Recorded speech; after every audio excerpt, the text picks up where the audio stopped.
हो गया है। डीजे लदी एक पिकअप बेकाबू होकर पलटी है और हादसे में 6 किशोर गंभीर रूप से जख्मी बताए जा रहे हैं। लोगों ने घायलों को पीएचसी पहुंचा दिया है। 4 घायल सदर अस्पताल रेफर किए गए और बताया जा रहा है कि सरस्वती पूजा को लेकर सभी बच्चे डीजे लाने के लिए तेंदुनी गांव गए थे। वहां से डीजे लेकर गांव वापस लौट रहे थे। रास्ते में गाड़ी अनियंत्रित होकर पलटी, जिससे वो हादसे का शिकार हो गए। 6 किशोर जख्मी बताए जा रहे हैं। डीजे लेकर गांव की तरफ वो जा रहे थे और अचानक हादसे का शिकार हो गए। बताया जा रहा है कि गाड़ी अनियंत्रित होकर पलट गई। 4 की हालत गंभीर है, जिनको रेफर किया गया है। बेहटा स्टेट हाईवे पर यह बड़ा हादसा हुआ है। और अगली बड़ी खबर सीतामढ़ी से आपके सामने रखने जा रहे हैं, जहां मेजरगंज थाना क्षेत्र में पुलिस गाड़ी से हुई एक दर्दनाक सड़क हादसे की तस्वीर सामने आई है और दुर्घटना में एक युवक की मौत की खबर है, जबकि 2 अन्य लोग गंभीर रूप से घायल बताए जा रहे हैं। देखिए, इस हादसे में एक ही परिवार के सभी लोग बताए गए और मृतक की पहचान सिजुआ सुशील कुमार के रूप में की गई है। घटना के बाद इलाके में अफरा तफरी का माहौल बन गया। स्थानीय लोगों की भीड़ वहां पर जुट गई। घटना को लेकर स्थानीय लोग काफी गुस्से में दिखे, आगजनी करते हुए, प्रदर्शन करते हुए देखे गए। सूचना मिलते ही पुलिस टीम मौके पर पहुंची और मामले की जांच शुरू की गई है। राकेश फोन लाइन पर जुड़ चुके हैं। राकेश, इस वक्त क्या अपडेट है खबर पर? स्थानीय लोग हैं वो पुलिस प्रशासन के खिलाफ लगातार प्रदर्शन करते रहे हैं और जो मुख्य सड़क था मेजरगंज का सिजुआ का, उसको लोगों ने जाम कर दिया था और आगजनी का लगातार पुलिस प्रशासन के खिलाफ नारेबाजी कर रहे थे। लेकिन सीतामढ़ी डीएम और एसपी के निर्देश पर जो बड़े पुलिस और प्रशासनिक अधिकारी मौके पर पहुंचे हैं और जो आक्रोशित लोग थे उनको समझा बुझाकर शांत कराया गया है। घायल जो है उनको सीतामढ़ी शहर के निजी क्लिनिक में भर्ती कराया गया है और जिला प्रशासन के द्वारा यह आश्वासन दिया गया है कि उनका उचित से उचित इलाज कराया जाएगा। लेकिन ये हादसा पुलिस की गाड़ी से ही हुआ है, तो कौन ये पुलिस अधिकारी थे? क्या उनकी पहचान हो गई है? किस थाने में पोस्टेड हैं? ये सब कुछ बताइएगा विस्तार से। जी, मैं आपको बता दूं कि मेजरगंज थाना की गाड़ी थी और चालक जो था थाना का वही गाड़ी चला रहा था और पुलिस गश्ती पर निकली थी, जो दिन का गश्ती होता है, और उसमें एक सब इंस्पेक्टर और पुलिसकर्मी तैनात थे और लगातार गश्ती की जा रही थी। और भारत नेपाल सीमा पर जो नया सड़क मार्ग बन रहा है, सैनिक सड़क, जिसके जब पहचान हो गई है, जब इनके बारे में जानकारी है, तो अब तक कोई कार्रवाई दिखी है क्या? अब तक पुलिस प्रशासन के द्वारा इस मामले में किसी तरीके की कार्रवाई नहीं की गई है, क्योंकि अफरा तफरी का माहौल था। जो आक्रोशित लोग थे वो लगातार हंगामा कर रहे थे, तो पुलिस की प्राथमिकता थी कि सबसे पहले जो लोग हैं उनको शांत कराया जाए, तो लोगों को शांत करा दिया गया है और जो घायल है उनका बेहतर इलाज कराया जा रहा है शहर के निजी नर्सिंग होम में। और जो मृतक थे उनको पोस्टमार्टम के लिए उनके शव को सीतामढ़ी सदर अस्पताल भेजा गया है। और राकेश, क्या ड्राइवर और जिस पुलिस अधिकारी का नाम आप बता रहे हैं कि वो भी इस गाड़ी में मौजूद थे, क्या वो सामने आए हैं? अब तक कहां पर वो हैं, उनके बारे में कोई जानकारी है? जी, मैं आपको बता दूं कि घटना के तुरंत बाद जिस वाहन से टक्कर हुई थी, तीनों को जिस वाहन ने रौंदा था, जिस पुलिस की वाहन से, तत्काल उसी पुलिस के वाहन से जो घायल थे उनको सीतामढ़ी सदर अस्पताल लाया गया इलाज के लिए, जहां चिकित्सकों ने उन्हें निजी नर्सिंग होम में एडमिट कराने के लिए कहा। तो उसी वाहन से सबसे पहले पुलिस ने यह मानवता दिखलाई कि घटनास्थल से वे भागे नहीं, लोगों के विरोध के बावजूद भी, और उसी वाहन से घायलों को अस्पताल भर्ती कराया गया था। जी चलिए, बहुत शुक्रिया राकेश तमाम जानकारी के लिए। तो देखिए, पुलिस की गाड़ी से ये हादसा हुआ है, जिसमें बेटे की घटनास्थल पर मौत हो गई। एक ही परिवार के ये लोग थे। माता पिता की हालत गंभीर है। हालांकि जानकारी ये भी है कि जिस पुलिस वाहन से ये हादसा हुआ है, पुलिस के जो अधिकारी और ड्राइवर उसमें मौजूद थे, उन्होंने ही लोगों को हॉस्पिटलाइज कराया। लेकिन लोगों का गुस्सा आप देख सकते हैं। इस मामले में अब तक पुलिस प्रशासन के खिलाफ कोई कार्रवाई नहीं दिखी है, लेकिन जांच शुरू कर दी गई है। एक बड़ी लापरवाही आप ये कह सकते हैं कि पुलिस की गाड़ी ने ही 3 लोगों को रौंद दिया, जिसमें एक की जान चली गई है। माता पिता की स्थिति गंभीर बताई जा रही है। और चलिए, बात मौसम की भी कर लेते हैं। देखिए, जम्मू कश्मीर में बर्फबारी से जहां एक तरफ पर्यटकों के चेहरे खिल उठे हैं, तो वहीं ये बर्फबारी सुहावने मौसम के साथ लोगों के लिए परेशानी भी लेकर आई है। बर्फबारी की वजह से बड़गाम में कई सड़कें अब तक बंद हो चुकी हैं, जिससे यातायात ठप है। हालात तो इतने बुरे हो चुके हैं कि बड़गाम कस्बे में एम्बुलेंस के अंदर एक शव फंस गया, जिसको निकालने की कोशिश हो रही है। और पर्यटन स्थल गुलमर्ग के साथ साथ मैदानी इलाकों में भी भारी हिमपात जारी है। यातायात बहाल करने के लिए यांत्रिक इंजीनियर विभाग गुलमर्ग और टांगमर्ग सड़क के साथ ही गुलमर्ग के अंदर बर्फ को हटाने का काम चल रहा है, जिसकी तस्वीरें आप देख रहे हैं। देखिए किस तरीके से बर्फ की मोटी मोटी चादरें जहां तक आपकी नजर जाएगी वहां तक आपको दिखेगी। और वहीं हिमाचल के लंबे इंतजार के बाद बर्फबारी हिमाचल में हो गई है। रिज मैदान से ताजा तस्वीरें सामने आ चुकी हैं, जो कि आपके सामने रख रहे हैं। पर्यटक बर्फबारी का लुत्फ उठाते हुए देखे गए। ये तस्वीरें जो आप इस वक्त अपनी टीवी स्क्रीन पर देख रहे हैं, ये रिज मैदान की तस्वीरें हैं। लगातार इंतजार हो रहा था कि हिमाचल में बर्फबारी कब होगी, और मौसम के मिजाज बदलने के साथ ही बर्फबारी हो चुकी है। और अब बात दिल्ली एनसीआर की भी करते हैं। देखिए दिल्ली एनसीआर में सुबह से हल्की बारिश हो रही है। ठंड के बीच बूंदाबांदी से मौसम बदल चुका है। दिल्ली एनसीआर में 30 से 40 किलोमीटर प्रति घंटे की रफ्तार से तेज हवाएं चल रही हैं।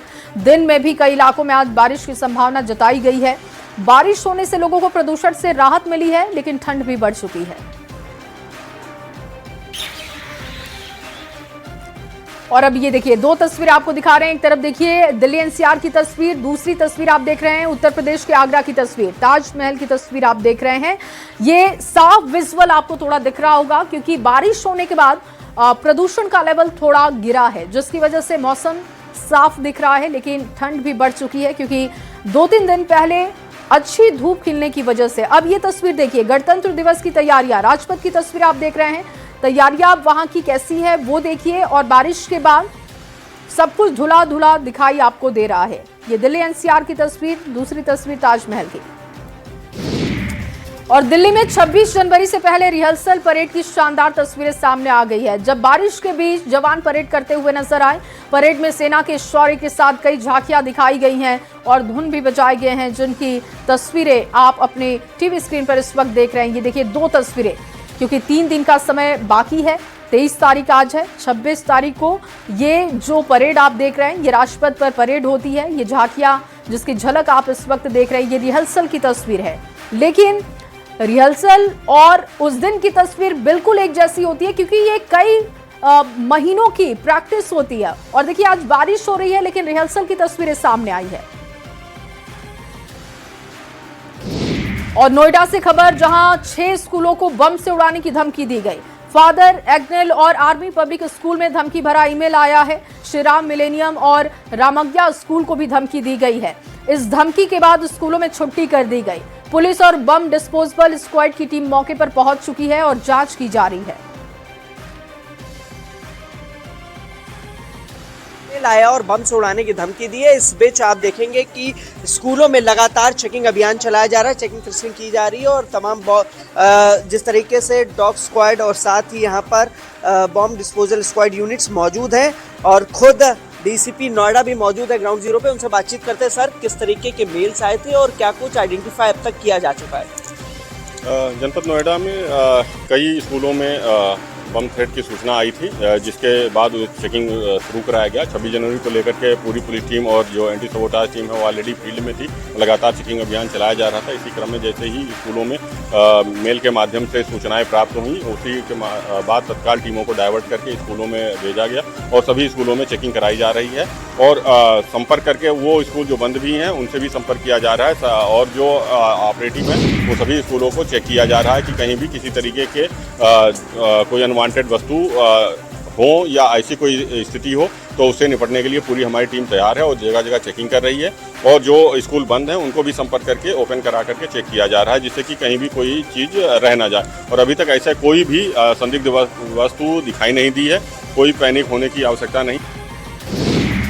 और आज बसंत पंचमी है। आज विद्या की देवी मां सरस्वती की पूजा की जा रही है, लेकिन ब्रज भूमि में इस त्योहार को अलग तरीके से मनाया जाता है। इसका अलग महत्व दिखता है। धार्मिक मान्यताओं के अनुसार ब्रज में आज से ही 40 दिन के होली पर्व की शुरुआत हो जाती है, और इस दिन यहाँ के सभी प्रमुख मंदिरों में जमकर गुलाल उड़ाए जाते हैं। वृंदावन के विश्व प्रसिद्ध बांके बिहारी मंदिर में भी बसंत पंचमी की इस होली का नजारा बेहद मनमोहक दिखाई देता है। आज से बांके बिहारी मंदिर में होली पर्व की शुरुआत हो गई है, जो कि 40 दिन तक चलेगी, यानी कि होली के दिन तक चलेगी। आज से मंदिरों में श्रृंगार पोशाक में बदलाव शुरू कर दिया जाता है। तो आज ठाकुर जी के गालों पे गलचप्पे हैं, कमर में हेटा बांधा हुआ है गुलाल का। ठाकुर जी तैयारी में लग गए हैं अब ठाकुर जी होली की तैयारी प्रारंभ हो गई आज से। आज होली का खम्भ गड़ गया, चारों तरफ बसंती फूल, चारों तरफ बसंती रंग, बसंती ड्रेस, बसंती ठाकुर जी का भोग, केसर का ढोटा, ठाकुर जी का हलवा, केसरिया, ये सब ठाकुर जी का विशेष भोग लग रहा है। और ठाकुर जी का तो बसंत पंचमी के पावन पर्व पर आज बद्रीनाथ धाम के कपाट खुलने की तिथि घोषित की गई है। 23 अप्रैल को सुबह 6:15 पर श्रद्धालुओं के लिए भगवान बद्री विशाल के कपाट खोले जाएंगे। आज बसंत पंचमी के पर्व पर टिहरी के नरेंद्र नगर राज दरबार में भगवान बद्री विशाल के कपाट खुलने की तिथि घोषित की गई। परंपरा के हिसाब से राज दरबार में बसंत पंचमी के पावन पर्व पर कपाट खुलने की तिथि घोषित की जाती है। बद्रीनाथ के कपाट खुलने की तिथि घोषित हो चुकी है। और अब बिहार के सीमांचल से खबर, जहां सीमांचल में किशनगंज की हर्षिता की आत्महत्या के करीब 7 साल के बाद पीड़ित परिवार को इंसाफ नहीं मिला और ऐसे में अब एक ऑडियो क्लिप सामने आ चुका है जो कि लगातार वायरल हो रहा है और शिक्षा विभाग से लेकर जिला प्रशासन में इस ऑडियो क्लिप के बाद हड़कंप मचा हुआ है। सोशल मीडिया पर वायरल इस ऑडियो क्लिप में विद्यालय के प्रशासक अजय कुमार वेद और उप प्रधानाध्यापक संजय कुमार साहा के बीच कुछ बातचीत हो रही है जिसमें हर्षिता के रिजल्ट को लेकर चर्चा हो रही है। अब इस ऑडियो क्लिप के साथ हर्षिता के परिजनों ने जिला प्रशासन से गुहार लगाई और पूरे मामले की फिर से जांच कराकर इंसाफ की गुहार लगाई गई है। वीडियो में साफ साफ पता चल रहा है कि ये जो हर्षिता के साथ जो भी हुआ है वो एक मतलब कि साजिश के तहत किया गया है और ये साजिश क्या है नहीं है इसको लेकर हम लोग सारे परिवार के लोगों के साथ गए थे डीएम साहब के पास, क्योंकि हमें कल भी न्याय का उम्मीद था और आज भी है न्याय का उम्मीद और हम यही मांग करते हैं प्रशासन से कि एक उच्च स्तरीय जांच बैठाया जाए ताकि हमें न्याय मिल सके। बीच में तो ये हत्याकांड बड़े लोगों के पूंजीपति के कारण दब गया था, पर अभी हम लोग को कुछ ऑडियो मिला है जिससे पूरा साबित क्लियर हो रहा है कि वो बच्ची पास थी, उसके बावजूद भी बार बार वही बच्ची का कॉपी बार बार क्यों दोबारा गोविंद बियानी ने चेक अपने घर पे ले जाके क्यों करवाया। एक बार नहीं 2 बार, बार बार उन्होंने 2 बार बच्ची का कॉपी ले जाके घर पे चेक करवाया। और फिर संजय मास्टर के पास मेरी भतीजी गई पढ़ने के लिए तो संजय मास्टर बोल रहा है तुम तो फेल हो, वैसे तुम 9,000 रुपया दे दो, गोविंद बियानी जी बोले हैं तो हम तुमको पास करवा देंगे, वैसे तो तुम धरती की बोझ हो। तो उसमें जो उनका कंप्लेंट था वो यह था कि जो ट्रस्ट के मेंबर बने हैं उसमें सीबीएसई के गाइडलाइंस का पालन पूर्णतया नहीं हुआ है, तो उस पर हम लोग जांच कर रहे हैं और अकॉर्डिंगली अगर ऐसा लग रहा है कि पालन नहीं हुआ तो उस पर हम लोग आवश्यक नियमानुसार कार्रवाई। नहीं, हमको जहाँ तक पता है लोग ये जो है ना कंपार्ट की कॉपी का रीचेक करवाया है। कंपार्ट की कॉपी का रीचेक भी हुआ है? अच्छा, कंपार्ट की कॉपी का रीचेक हुआ है और रीचेक में जो मार्क्स आया उसके आधार पर रिजल्ट दिया है। तो डबल जो कॉपी चेक होकर के अगर मान लीजिए कि डबल कॉपी में भी हो, डबल कॉपी चेक हो, लेकिन आपको मैक्सिमम साइड वाला नंबर देना होगा। नहीं, अगर ऐसा है तो कोई बात ही नहीं है। अगर नहीं है, जहाँ तक हम समझ रहे हैं कि हमको याद है। और देखिए बिहार की सियासत को लेकर बड़ी खबर है। बिहार विधानसभा में नेता प्रतिपक्ष तेजस्वी यादव की सुरक्षा में कटौती की गई है। मिली जानकारी के अनुसार तेजस्वी यादव को अब Z श्रेणी की जगह पर Y+ कर दी गई है। बता दें कि गृह विभाग की तरफ से जारी आदेश के बाद बिहार के कुछ नेताओं की सुरक्षा बढ़ाई गई जबकि कुछ की सुरक्षा में कटौती की गई है। कुछ नेताओं की सुरक्षा पूरी तरीके से हटा दी गई है। नितिन नवीन, ललन सिंह, संजय सरावगी और मंगल पांडे को Z श्रेणी की सुरक्षा मुहैया करा दी गई है और इस फैसले के बाद सियासी गलियारों में चर्चाएं भी तेज हैं। तेजस्वी की सुरक्षा कम करने पर आरजेडी नेताओं ने नाराजगी जाहिर की। आरजेडी ने कहा कि बदले की भावना से ये सब कुछ हो रहा है। विपक्ष का काम ही सवाल उठाना है, पर सत्ता पक्ष के लोग इसे दुश्मन मान लेते हैं। प्रतिपक्ष तेजस्वी यादव जी की सुरक्षा में कटौती की गई। ये बदले की राजनीति है, ये घिरना है विपक्ष से सत्ता पक्ष में बैठे लोगों को। आप अपने प्रदेश अध्यक्ष की सुरक्षा बढ़ा रहे हो, अपने इधर उधर के जो नेता हैं उनकी सुरक्षा बढ़ा रहे हो, केंद्रीय मंत्री की सुरक्षा बढ़ा रहे हो, मंत्री की सुरक्षा बढ़ा रहे हो। सबसे ज्यादा डर सत्ता में बैठे लोग होने को है, खौफ है, सत्ता पक्ष मानती है। किसी भी व्यक्ति को कितनी सुरक्षा मिलनी है या नहीं मिलनी है इसका आकलन गृह मंत्रालय करता है। जिस पद पर वो होते हैं उसके हिसाब से भी सुरक्षा प्रदान की जाती है। तेजस्वी यादव जी की सिक्योरिटी में बदलाव हुआ है, इसको लेकर राजद के लोग हाय तौबा मचा रहे हैं। कभी जब राबड़ी जी को आवास खाली करने का नोटिस मिलता है तब भी अलग अलग तरह के बयान इनकी तरफ से आते हैं। जो भी प्रक्रियाएं हैं वे स्वाभाविक हैं, लेकिन दिक्कत राजद के लोगों की सोच में है। और वहीं तेजस्वी यादव की सुरक्षा कम किए जाने पर आरजेडी ने दुर्भावना से कार्रवाई के आरोप लगा दिए, जिस पर बीजेपी के राष्ट्रीय प्रवक्ता शहनवाज हुसैन ने कहा कि कोई भेदभाव नहीं है, सुरक्षा व्यवस्था की समीक्षा के बाद इसका फैसला होता है। कोई दुर्भावना से किया हुआ फैसला नहीं है, सुरक्षा का आकलन होता है। और ऐसे भी तेजस्वी यादव तो ज़्यादा निकलते नहीं है, घर में ही रहते हैं। वो सब आकलन करके ही सुरक्षा के किसी का बढ़ाया जाता है, किसी का घटाया जाता है। और देखिए, एक बार फिर से मुख्यमंत्री नीतीश कुमार के बेटे निशांत कुमार को लेकर जेडीयू ऑफिस में पोस्टर लगा दिए गए हैं। जेडीयू में आने के सवाल पर मंत्री जमा खान ने कहा कि निशांत कुमार की जरूरत पार्टी को है, उनके आने से पार्टी मजबूत होगी, उनके जैसे युवा की पार्टी में जरूरत है, हम सब लोग उनके नेतृत्व में काम करना चाहेंगे।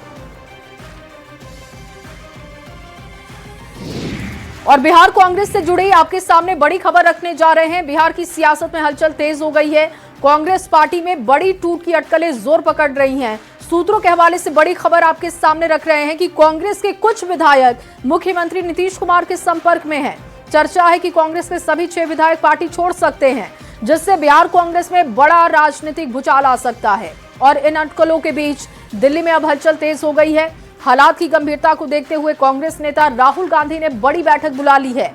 ये अहम बैठक आज शाम 4:30 बजे होने जा रही है और ये बैठक कांग्रेस के राष्ट्रीय अध्यक्ष मल्लिकार्जुन खड़गे के आवास पर बुलाई गई है, जिसमें बिहार कांग्रेस के मौजूदा हालात पर संभावित टूट को बचाने पर मंथन हो सकता है।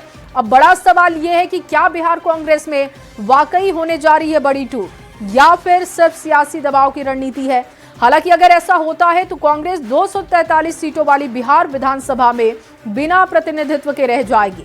साथ ही अगर कांग्रेस के 5 या सभी विधायक टूटकर जेडीयू के साथ चले जाते हैं तो जेडीयू के पास फिर से बीजेपी को पीछे छोड़कर बिहार में सबसे बड़ी पार्टी बनने का मौका होगा। आपको बता दें कि विधानसभा फिलहाल जेडीयू के 85 और बीजेपी के 89 विधायक विधानसभा में प्रतिनिधित्व कर रहे हैं, लेकिन अगर कांग्रेस के 6 विधायक जेडीयू के साथ आते हैं तो फिर जेडीयू का नंबर सबसे हाई होगा।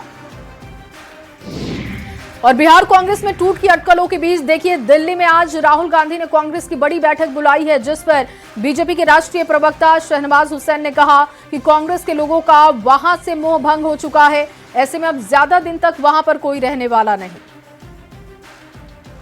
इसके सब एमएलए आते हैं कि नहीं, कई का तो मोह भंग हो चुका है। कोई आएगा भी तो वो मन से आएगा नहीं, तन से आ सकता है, लेकिन कांग्रेसी एमएलए मन से कांग्रेस से दूर हो गए। कांग्रेस एक डूबता हुआ जहाज है। जो इस पर बैठे हुए भी लोग हैं उनको पता है कि राहुल गांधी सबको डुबोने वाले हैं। और अब आपके सामने एक दुखद खबर रखने जा रहे हैं। जम्मू कश्मीर के डोडा हादसे में आरा के लाल हरेराम कुंवर शहीद हो गए। बड़हरा प्रखंड के नथमलपुर गांव के रहने वाले जवान हरेराम कुंवर गुरुवार की सुबह उन्होंने फोन पर अपनी मां शांति देवी से अंतिम बार बात की थी और उन्होंने ठंड से बचने की सलाह दी थी। वहीं अपने बच्चों का भी हालचाल जाना था, लेकिन शायद नियति को कुछ और मंजूर था। किसी को ये अंदाजा नहीं था कि उनकी आखिरी वो बातचीत होगी। बताया जा रहा है कि उनके परिवार में पत्नी के अलावा 2 मासूम बेटे पीयूष और प्रियांशु हैं, जो कि नर्सरी में पढ़ते हैं। हरेराम कुंवर के शहीद हो जाने पर पूरे परिवार सहित गांव में मातम पसर चुका है। मां और पत्नी बेसुध हैं। दुर्भाषा पर क्या सूचना मिला? ये 4 कन्वर है, आपके भाई है है तो उनका देहांत हो गया है। उनको उसके बोलिए उनका देहांत हो गया है। अच्छा, तो फिर थोड़ी देर हमको सोचना पड़ा, फिर रिकॉल किया तो पुष्टि हुई अच्छा कि सड़क दुर्घटना में उनका। कहाँ जा रहे थे वो, कुछ बताया लोग क्या? वो बोले कि एक जगह से दूसरे जगह कहीं अपने सेंटर पर जा रहे थे। और वहीं आरा में साइबर ठगी का एक चौंकाने वाला मामला सामने आया है, जिसने एक चाय दुकानदार को झकझोर कर रख दिया। रोज सुबह से देर रात तक चाय की केतली के सहारे परिवार का पेट पालने वाला दुकानदार अपनी छोटी बेटी की शादी के लिए 1-1 रुपए जोड़ रहा था। लेकिन साइबर ठगों ने एक झटके में उसके सारे सपनों को तोड़ दिया। महज 13 रुपए के बिजली बिल का रिचार्ज के नाम पर दुकानदार की मोबाइल पर आए व्हाट्सएप कॉल ने उसके अरमानों पर पानी फेर दिया है। कॉल पर बताया गया जो निर्देश थे उसको वो फॉलो करते चला गया। चाय दुकानदार के बैंक अकाउंट से 99,900 रुपए साफ हो गए। जब मोबाइल पर डिडक्शन अमाउंट का मैसेज आया तो दुकानदार को इसकी जानकारी हुई। पीड़ित रामनाथ ने बताया कि वो तुरंत नगर थाने में आवेदन लेकर पहुंचा, लेकिन 2 बार नगर थाने का चक्कर काट चुका है और अब तक कोई कार्रवाई नहीं हुई। छोटे को बच्ची रही तो उनकरा के दे देने की अभी इधर बिजली विभाग से फोन आइल बा से जौन पूछा तलो तन बता दिए रिचार्ज करे खातिर।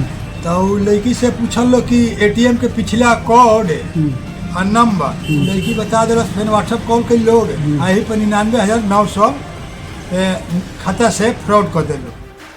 और चलिए यहाँ रुकेंगे एक छोटे से